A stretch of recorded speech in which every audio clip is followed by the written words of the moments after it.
ஜல்லிக்கட்டுக்கு ஆதரவாக சென்னை நந்தம்பாக்கம் பகுதியில் உள்ள டிஎல்எஃப் தகவல் தொழில்நுட்ப ஊழியர்களும் போராட்டத்தில் பங்கேற்றுள்ளனர்.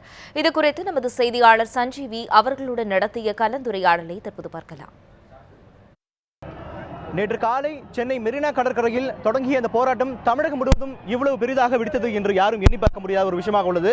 குறிப்பாக தமிழகம் முழுவதும் லட்சக்கணக்கான இளைஞர்கள், மாணவர்கள், குறிப்பாக பள்ளி மற்றும் கல்லூரி மாணவர்கள் என கிட்டத்தட்ட லட்சக்கணக்கான நபர்கள் தற்போது இந்த ஜல்லிக்கட்டுக்கான போராட்டத்தில் குதித்துள்ளனர். குறிப்பாக இவர்கள் அனைவரும் வைக்கக்கூடிய ஒரே கோரிக்கை, தமிழகத்தில் ஜல்லிக்கட்டு நடத்த கண்டிப்பாக மத்திய அரசு அவசர சட்டம் கொண்டு வர வேண்டும். இதே நிலையில் பீட்டா என்ற அமைப்பிற்கு உடனடியாக தடை விதிக்க வேண்டும் என்று பல்வேறு கோரிக்கைகளை வைத்து தமிழகம் முழுவதும் இளைஞர்கள் கோரிக்கை வைத்துள்ளனர். குறிப்பாக சென்னை மெரினா கடற்கரையை பொறுத்தவரை நேற்று காலை தொடங்கிய போராட்டத்தில் இப்பொழுது பல்லாயிரக்கணக்கான நபர்கள் இருக்கின்றனர்.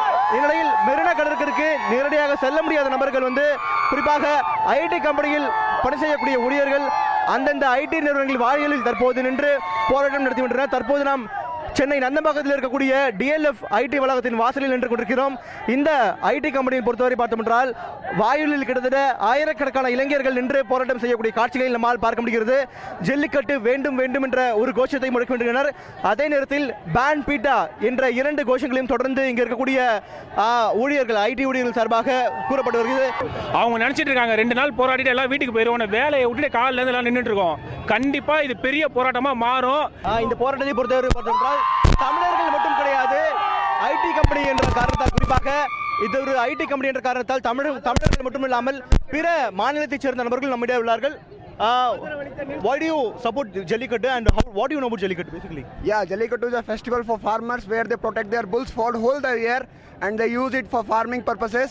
But this organization named as PETA want to destroy this festival, and it's like a scam, and it has the support of all the IT employees, be it from Tamil Nadu, from Delhi, from North, and wherever it is. It has the support of all the IT employees, and we support the Jallikattu. We want Jallikattu. அவர் கூறியதை கேட்டோம். இந்த இடத்தை பொறுத்தவரை ஆண்கள் மட்டும் இல்லாமல் இந்த இடத்தில் கிட்டத்தட்ட நூற்றுக்கணக்கான பெண்களும் உள்ளார்கள். அவர்களும் இதை பற்றி கேட்கலாம். வணக்கம். ஜல்லிக்கட்டுக்கான ப்ரொடெஸ்ட்ல நீங்க பார்ட்டிசிபேட் பண்ணிருக்கீங்க. உங்க வீட்ல பேரண்ட்ஸ் எதுவும் சொல்லி அது வரைக்கும் சப்போர்ட் பண்றாங்க? வீட்ல எங்க வீட்லயே சப்போர்ட் பண்ணி அனுப்பிச்சிருக்காங்க, போய் ப்ரொடெஸ்ட் பண்ணணும் அப்படின்னு சொல்லிட்டு. அங்க மெரினா பீச்ல என் தங்கச்சி எங்க ஃபேமிலி எல்லாம் ப்ரொடெஸ்ட் பண்ணிட்டு இருக்காங்க.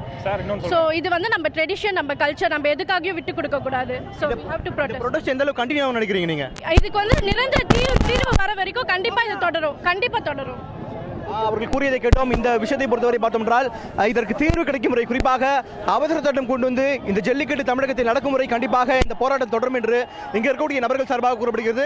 அது மட்டும் இல்லாமல் இந்த டிஎஃப் வளாகத்தில் அமைந்திருக்கக்கூடிய நந்தம்பாக்கம் சாலையில் தற்போது போக்குவரத்து நெரிசல் பெரிதுமாக ஏற்பட்டுள்ளது. இங்கு ஏற்படக்கூடிய போக்குவரத்து நெரிசலையும் பார்த்தோம் என்றால் இந்த ஐடி கம்பெனியில் வேலை செய்யக்கூடிய ஊழியர்களே தற்போது போக்குவரத்து காவலர்களாக இந்த இடத்தில் தற்போது ஒட்டுமொத்தமாக போக்குவரத்தை கட்டுப்படுத்தி போக்குவரத்திற்கு எந்த விதமான இடையூறும் ஏற்படாமல் சரி செய்து வருகின்றனர். அந்த ஒட்டுமொத்தமாக காட்சியிலும் பார்க்க முடிகிறது. இந்நிலையில் இந்த போராட்டமானது குறிப்பாக தமிழகம் முழுவதும் இந்த பிரச்சனைக்கு தீர்வு கிடைக்கும் வரை இந்த பிரச்சனையானது, இந்த போராட்டமானது ஓயாது என்ற ஒற்றை கருத்துடன் இந்த போராட்டக்காரர்கள் போராட்டம் நடத்தி வருகின்றனர். ஒளிப்பதிவாளர் சூரியுடன் சஞ்சீவி, நியூஸ் 7 தமிழ், சென்னை.